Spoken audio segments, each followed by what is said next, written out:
Hi, I'm Perry Sorensen. Some of you might know me, some of you might not.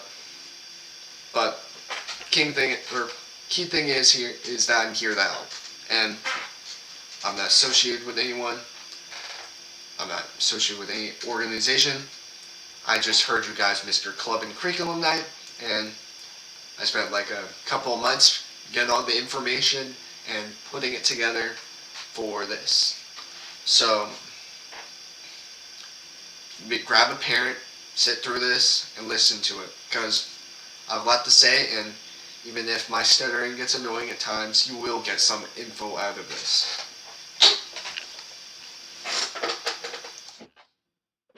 High school and college prep for band dummies. About me. I'm an honors student, and that basically just means I take harder classes and I really apply myself academically in my high school. Next thing, I'm a band member. I've been playing trumpet for 2.5 years, and I'm pretty decent. Next thing, looking forward to studying statistics. Um, I plan on getting a major in statistics at Chapel Hill, NC State, or ECU. And that's going to be fun. Might become an actuary or data scientist in the future. Who knows? Next thing, I have a promising work ethic and concern for the future. I mean, I'm thinking about these things that I'm going to talk to you about in high school all the time. And I'm sure it's going to make me successful, as it will do you. Um, Next thing, just like you. And I think that should be interesting to you because we teach the things that we are still learning ourselves. And as a person who's just like you can trust me that I'm not trying to give you all the details that would benefit me. And last thing, I turned my life around. I used to be this guy with mediocre grades, wasn't really interested in anything, to someone who's going out in the world and changing the world like I am right now with this presentation. I'm going to make you guys so smart and prepared for high school. But enough about me. Some of the things we'll cover. Voila. Okay. What to consider when choosing curriculum. Big thing is time. The time you spend for homework in classes will vary. The courses or the homework you'll do for a core class, like a math or science that's supposed to prepare you for an exam at the end of a semester, is definitely going to be more heavier, or there's going to be a lot more homework with those types of classes compared to a course that's extracurricular, which is going to be working to basically improve your like a skill of yours, like playing an instrument like a trumpet or leadership.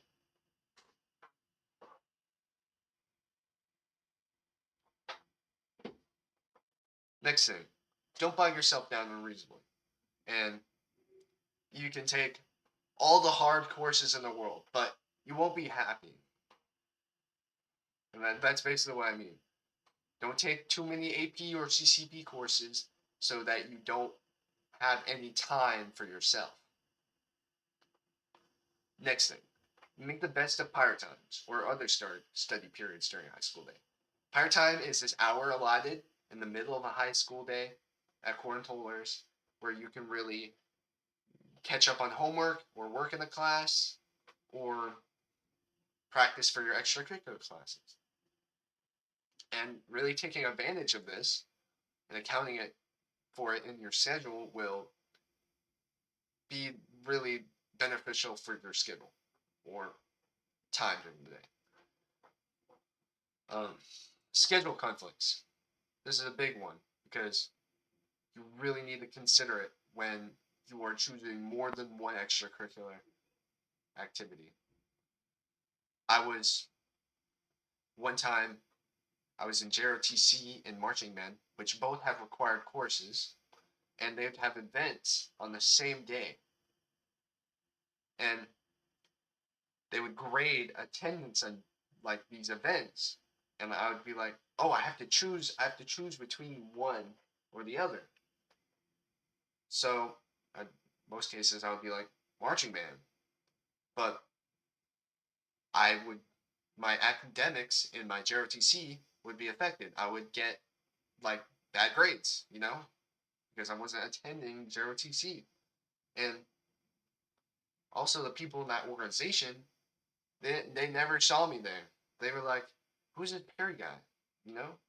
And it's basically this deciding over which to do that was a detriment to my academic and leadership performance, because not only was I getting terrible grades because I had to choose between either one, but the people in each organization wasn't sure I was committed to the organization. So really, just choose one thing and stick with it. And plus, that's what college is like more. And you can definitely take skills from one thing you really like and apply it to something else you really like without having to do both. And you'll definitely be happier choosing one thing and sticking with it. Next thing, what do you like doing? Most people, or most students, they try to get graduated quickly as possible when they aren't really sure about what they want to do. And what you want to do is going to change all throughout high school. And really, what you should do is take up all the time you possibly can to take many courses and try different things and really see what you like doing. And on top of that, get valuable life skills like programming or using Excel. Two useful things in the knowledge-based society we live in nowadays. And also leads me to my last point. No college readiness, but no tunnel vision. Just take up all the time possible and really figure out what you want to do.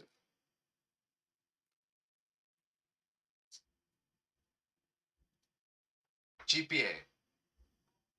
GPA is calculated semesterly and is a measure of academic success rather than a measure of intellect. It's some classes that you'll take will have a more weighted GPA since it's a harder course. It could be a 4.5 or a 5.0, and really taking account to how the importance of this is important. Yeah. Never mind. Well, continuing. Every semester, the GPAs of each course you take, which is usually 4, is added up and divided by the total number of courses you've taken. And GPA is cumulative, which is to say that it's a representation of your entire high school career rather than the previous semester. Now let me exit out of this and show you on my little whiteboard what I mean. Imagine my first semester of high school. I'm a freshman and I make all 90s or above, and I take two standard classes and 2 honors classes. What a lovely zero I just made.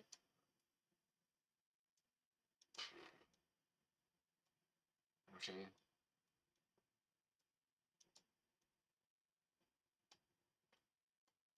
Alright. Bear with me, guys. Alright. To calculate my total GPA after my first semester, the computer will add up all these GPAs and then divide it by the total number of classes I've taken. That would mean 17 divided by 4. Then, that would be 4.25. But let's imagine I'm still a freshman. My second semester, I decided to take an AP course, which would have a weighted GPA, and I still made all 90s, by the way. this hypothetical freshman, me, made all 90s and took one AP course, two honors courses, and an extracurricular like band. That would mean I got roughly, oh goodness, bad math. No, I'm great at math. 35 divided by 8. Now, how I got this 35 is I added both sets of GPAs and divided by the total number of classes I've taken.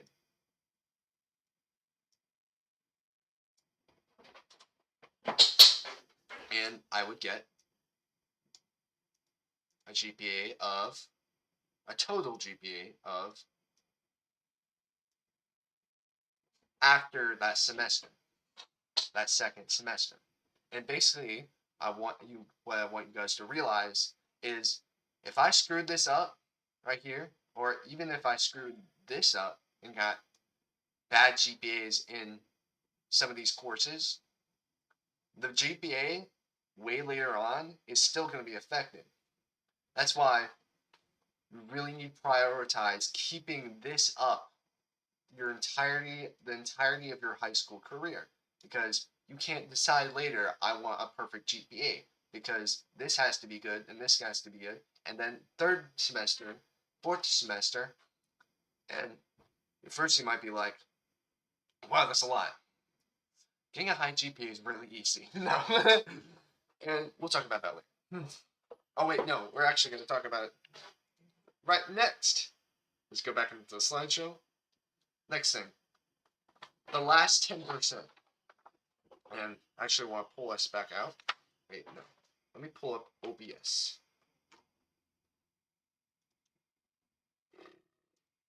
Okay. The last 10%.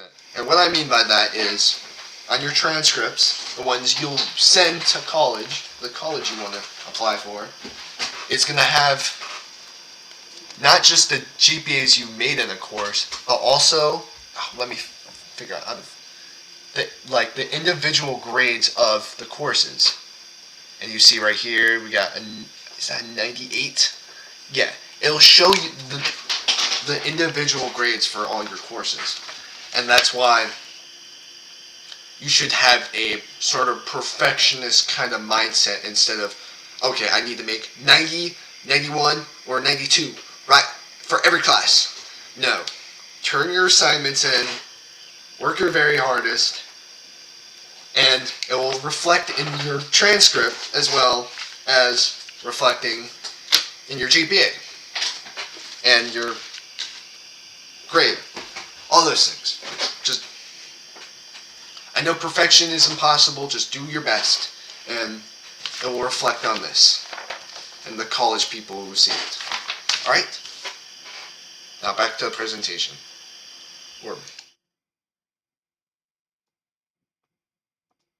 So last thing I want to talk about in regard to GPA is GPA inflation. It's become increasingly easier to get a high GPA. Colleges like Harvard and even some high schools like ours, it has become way too easy to get a high GPA.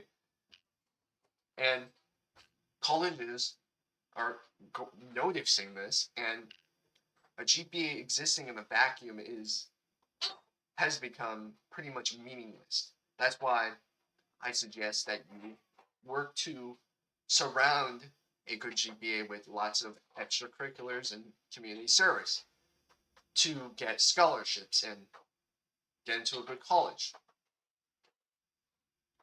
And that'll make you successful. Okay. So there are two types of 5.0 weighted courses that I want to talk about. They are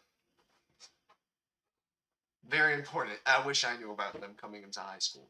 First one is an AP or advanced placement class. These are critical thinking based classes that they're really hard. They're a step beyond honors courses, and they require studying and learning to be done outside of class, because there's so much curriculum and things to learn in these courses that the teacher cannot teach everything inside the class. That's why you get like these hardy little books. They're like roughly, let me see, let me think. You can like imagine like a Harry Potter novel, or like, but like Harry Potter, Prisoner of Azkaban, like that thick kind of book.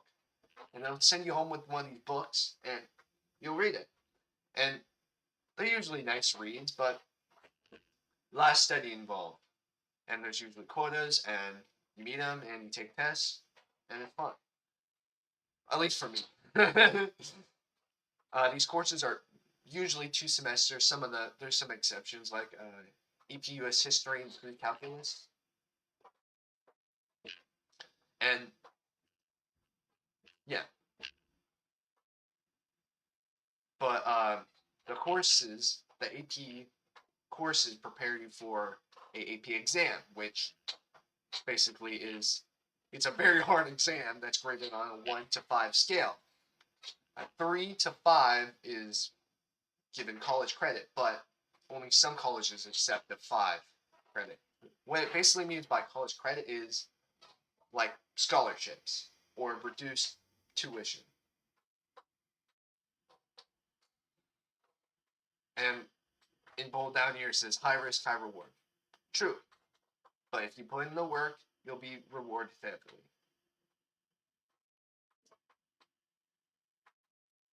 CCP, oh my goodness, these courses are a godsend. Not only are they online, but some of them count as 5.0 weighted courses, which is insane. It's just added on to your GPA. Like, it's just there. So, this is basically a program exclusive to NC, I'm pretty sure, that where colleges offer college courses to high school students to work towards an associate's degree of some sort. But some of these courses have dual credit, which basically means that you can earn credits towards high school graduation as well as towards an associate's degree. And for example, you can take a dual credit biology class through CCP that also counts towards graduation at high school. In high school, these courses have generally inflated class content, but they're generally easier. Like the tests start easy, the work's kind of easy. There's just a lot to do. Biggest thing though, these courses are entirely online. So technically, you could take it as a fifth class course in your schedule for a semester. Pretty cool. However, in CCP courses, they only count as 5.0 if that course has 4 more credit hours, which basically means it's the program begging you to spend 4 more hours on the class, which is a guarantee not gonna, which is guaranteed not to happen. Let me show you. Important aspects of CCP courses. CCP courses are not combined to your high school schedule. Yeah, but on top of that, you can actually have a block assigned during your high school schedule for that CCP course. And you'll go to this big old lecture hall built into the high school called the DLL, Distance Learning Lab, and you'll sit in there on your computer and work on CCP assignments, which is cool. Another thing, enrollment can be done as early as 8th grade, and that's pretty cool. I knew this guy, Larry. Some of you guys might know him, Larry Bonham. He was taking these courses in 9th grade. Imagine that, and probably even beside a filled high school schedule. Crazy, and he's getting his credits done for high school. Now he doesn't have to do that much. It's definitely there for those people who want to, like, they're dead set on something for college or career wise, and I commend that. Next thing, and it's most important, research. Lots of colleges are different in how they treat CCP programs. Some colleges don't even offer the program, so it's really up to you to find the colleges that do and find the ones that offer the courses you're actually looking for with dual credit. And two colleges I generally recommend are Wake Tech Community College and Johnston Community College. And these are relatively nearby, so definitely look into those. Okay, you're gonna hear a lot of this, especially in regard to clubs, applications, resumes. These are some big old words. Clubs, leadership, and community service. First thing, the guide to clubs. Early entrance. Now, the inauguration and the application processes for some of these clubs happen at the same time and like when everything else is going on. And it's really up to you to schedule and plan and get in as like much as possible or try as hard as possible to get in because later on nothing's gonna be happening except what these clubs are doing. And then they'll be like, oh, you are a member, so you can't do what we're doing. And this is why you should really try to get in when they all want you to get in. Next thing is diligence. Work hard and really strive to improve the club environment. And the advisors will notice that and give you more opportunities for service and leadership. Simple as that. Some of the clubs even offer scholarships, so really stand out as a service member. Next thing, consideration of time obligation. And we're gonna go on about like don't be a club hog in one of the later slides, but I really wanted to go over about this right here, right now, because there's a lot of clubs, and some of them require you to be there for like meetings. So definitely be considerate about that when choosing clubs. Leadership. Next thing, main positions are silly. Doesn't matter if you're president or vice president of something. This doesn't actually mean you are applying leadership values or leadership skills. And yeah, that's a big thing. Values of leadership next. And what I really mean by this is values of leadership are the things you are doing to lead yourself. Because as soon as you learn to lead yourself, you can lead others.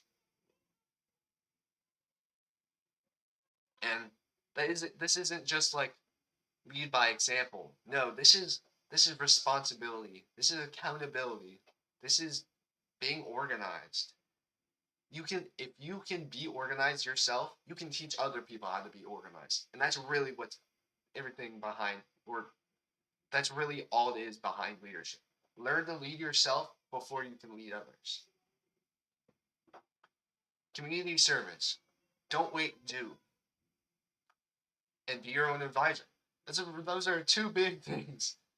Do things as much as you can all the time and be your own advisor.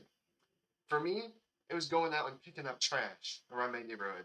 I didn't even need to be with a club or an organization to decide to do that. If you take the time and go out to do things for community service, you will be rewarded. And it won't just be with an organization like Key Club or National Art Society. And it'll also help you to get a hearty resume without needing to complete an application for something you're just gonna blow off. you know. Right here, you'll see a bunch of clubs that are available at our school. I just wanted to highlight a couple. Oh, my bad. These are ones that require applications, and we're gonna talk about those a little more in the next slides. But I just want to highlight this one, Travel Club. It's pretty cool. Mr. Grow, he brings a group of students to Europe. And I think around the time when you guys get into high school, he's going to be bringing students to Japan. So really look into that. It's probably going to be really cool. Future Farmers America, it's a big organization. They must be doing something good They got lots of people, lots of leadership opportunities. So yeah, National Honor Society, Beta Club, but better. As an NHS member, you'll be not only is it a honorable association or organization to be a part of, but it'll give you service opportunities and as well as motivate you to complete the quota of at least 30 hours of community service per year. Next one is Key Club. This is another one that gives you community service opportunities, but I think it's a really big one for like socializing or getting like food service opportunities, like you see down here. They also do catering, and it's really cool. Look at how hard these girls are working. He said, and this is one of those clubs that I was at Senior Awards, and they offered scholarships to some of its members. So, Key Club scholarships, definitely a good club to be in. U Alpha Theta. I want to include this one because it's a little baby. It's a little baby club, and it needs a couple of people to help it grow. And I feel like you guys could be the generation that starts making this club into what it really needs to become. This is a club that's participates in math competitions and does peer tutoring, which is really cool. Tutoring's like my favorite thing. And yeah, next thing, application standards. Now, the three last slides went over clubs that require applications. And I just want to go over some of the things that, or the three things that should remain constant whenever you're filling out an application. Having character and having principles that support that character and having work ethic, like the things you've done to support your principles and character. And on it, having honesty to be doing what you are doing, which is that work ethic, and actually wanting to do that and having the desire to do that. And I like to think of these three things in a big old circle. We got character, work ethic, and then honesty. Like they're supporting each other. Character supports honesty, and work ethic supports character, and honesty supports work ethic. And they can't exist without each other. Now, when you're filling out an application, yeah, you should include all the things that do support your principles, but you should include the things you actually feel like you wanted to do. Now, let's close out this again. And now let's look in the actual application and for like an honorable club like National Honor Society. And yeah, let's just walk through it and I'll talk you through some of the stuff. Personal information, yeah. Recommendations for teachers, yeah. Have be friends with your teachers, bro. Have you ever been to choices? Yeah. Still trouble, kids. Signatures, yeah. This, if you're participating in marching band or wins, you can include it as each year as a different sport or club slash activity because that activity changes each year and what it's doing is going to change per year. So you can definitely include that. And showing that you are committed to that organization each year, definitely. And yeah, this is here, but this is here to show you when you were doing it, not like if it was a different activity or was it like different. You know what I mean? I know I'm making this convoluted. Clubs, activities, sports. Okay. Now this is really this is a big thing. This is for recording service activities. And basically this is asking, oh, what have you done the past or during your high school career that is worthy of our organization? And yeah, you can include something that you're really passionate about, but no service activity can count for more than 10 hours. So it's definitely recommended, especially by me, that you have a variety in what you are doing for service activities. And yeah, and just applying that application standard of honesty, apply the thing or put in the things that you have a reason to do, or what you were passionate about doing, not what you've been doing and how long you've done it and how terrible it was. No, they want to hear what you were doing that you like doing. And it's the same for this leadership. Now, another thing. Yeah, but before I talk about the other thing, apply here what you like to do. Okay, not all the things you did and you feel were leadership applicable. No, what you like to do and what you like to do. Yeah. Okay, and this plays in right what they say here, and I'll read it to you. We understand that not all students are able to hold leadership positions due to the limited number of available positions. However, all students can exhibit leadership qualities. NHS is interested in your leadership potential, and what they basically mean is what you are doing to lead yourself, obviously, not just your ability to be elected into an office. According to NHS, a student who exercises leadership will be resourceful, organized, positive, reliable, dependable, efficient, able to contribute constructive ideas, able to delegate responsibility to others, able to inspire positive behavior in others, able to successfully hold school offices or other positions of responsibility. A leadership or a leader in the classroom, at work, or in other school or community activities. Yep, all you people who work or will work, you can put that in your leadership application. Now, when I'm looking at this list, it's like, how can I be resourceful to help others? How can I be positive to help others? Well, there's a big thing about leading yourself. If you are resourceful and positive and reliable and efficient, and you know how to be those things, you can teach other people how to be those things. And that's just another thing about, you know, lead yourself to lead others. Obviously, like I've said, this right here, this is the biggest thing. This is the essay for the application, and I feel like this mostly mirrors the application that one would type up for a college resume.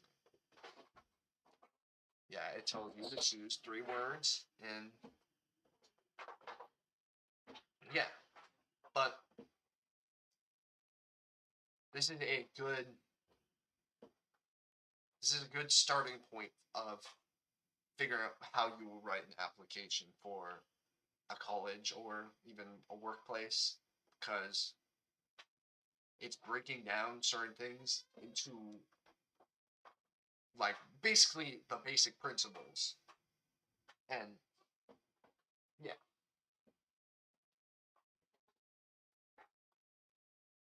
and applying those application standards, I mean, you could tell, okay, this is who I am, this is my character, this is all the things I've done, which would be your work ethic to support who this character is, me, and you know, I was, I was, I actually meant to do all these things because here's my explanation, you know, and these things right here, these could be my principles. I mean, I believe in, no, ooh, which one would it be me? I believe in responsibility, and always working to be responsible, and I actually want to be responsible because of this, and this is what I believe in, and yeah.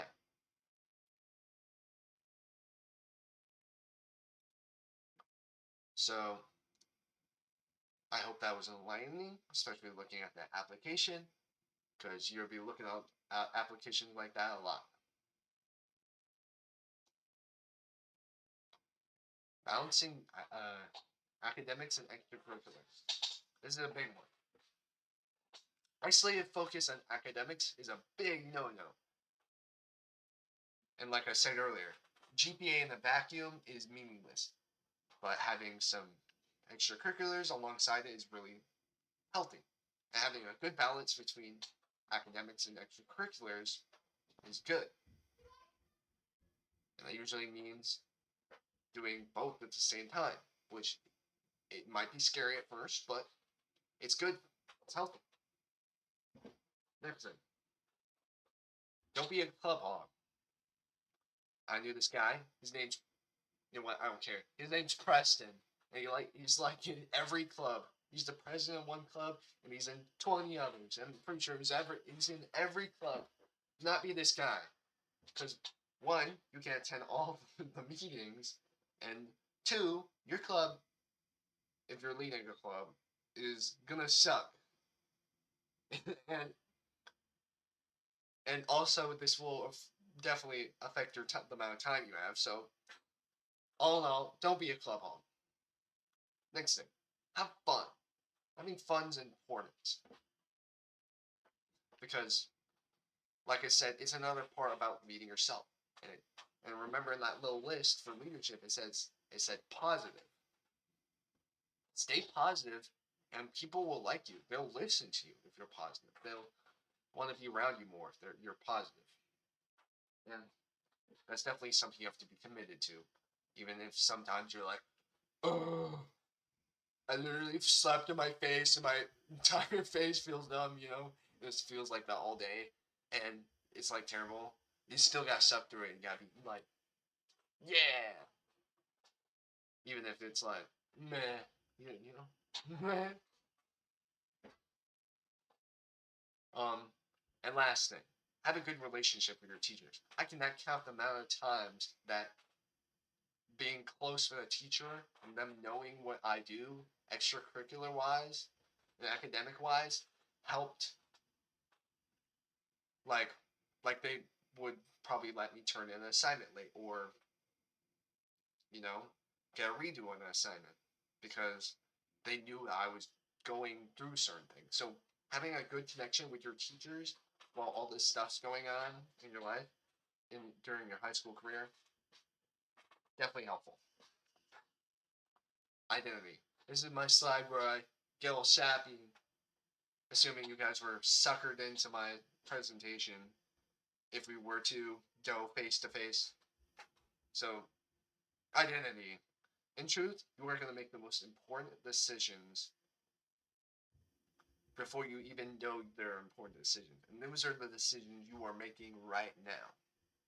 And even if you feel like you can't go anywhere and the world is on your shoulders, you can still get through it.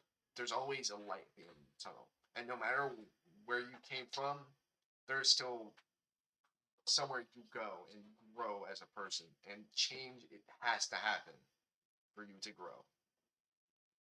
And you might be asking, what's next? A lot of work. But I believe in you guys. You guys got this. I did these 2 tarot cards to basically represent your situation. I'm giving you the Wheel of Fortune to basically have a good opportunity, and the Chariot is having control of your future. And I definitely feel like I'm giving you an opportunity to have control of your future, as represented by these 2 cards. Your contacts for academics. High school counselor. Parents or guardians. And as a band member, Miss Bell. Now, Miss Bell has been at this school since it was built. I'm pretty sure she can make anything happen, alright? I swear to God. And who not to go to. Peers and students you look up to. Now, they might be top of their class. They might be top clarinet in the state. Or they might have the top GPA in your class, but if they don't have the same intent as me or any of these people up here, high school counselors, parents and guardians, or misspell, they're probably not gonna give you the info you need academic wise. What you're going home with, this is a QR code for this presentation, this slideshow I'm showing you. So I'm gonna give you 1, 2, 3, 4, 5. Okay, you got it. Links. So here's some links I thought you'd like. And since you guys are band kids, this is a marching band interest video. Pretty cool. It's pretty old though. You can giggle at the seniors. Some of you guys might know some of the people in this video, and you know what? Go ahead and giggle at them because I did. This is a club list on the school website. Other rising 9th grade presentations. Some old ones, they haven't updated them. And this is, and how old these are is one of my motivators for making this presentation. So yeah. And this doctrine here, this is what I wrote, and it looks like a lot, but definitely look through it with your parents and be like, this has some really gripping information, and get them hooked and ask them what some of these words mean, because I wrote some big words. Let's see what we got here.